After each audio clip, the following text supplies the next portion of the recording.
This is Mike Maloney, and Mike is my gold expert. And the reason gold is so important, gold and silver, is because gold and silver is God's money. It's money made by God. And then in 1971, the U.S.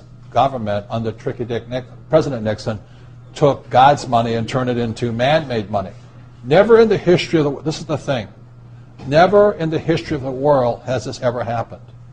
In 1971, the U.S. and Nixon convinced the entire world to replace gold and silver with paper money. This stuff. Cash is trash. So the reason we have so much volatility in the world today is historically, since the time of the Romans and the Greeks and the French and the English and the Germans, every time they have taken God's money, like silver here, and replaced it with man-made money, there's been economic volatility. Now the problem is, so the dollar is going to keep dropping. So one of the reasons I can predict what's going to happen is I can predict the dollar will keep dropping simply because the U.S. government and now the euro, the European central banks, are printing so much of this trash. So you'll see gold going up in price, oil going up in price, real estate going up in price, because this is trash.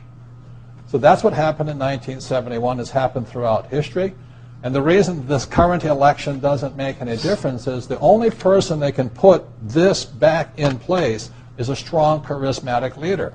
People like Julius Caesar, Napoleon. That's why they were such great leaders, was they actually replaced this with this.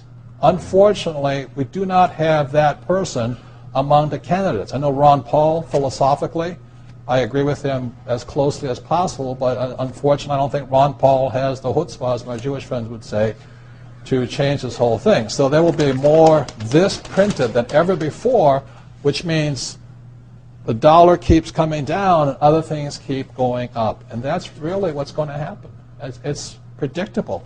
And eventually this will go to its true worth, zero. So all of you savers out there and people trying to save this trash, you're going to lose big time. With that, Mike Maloney.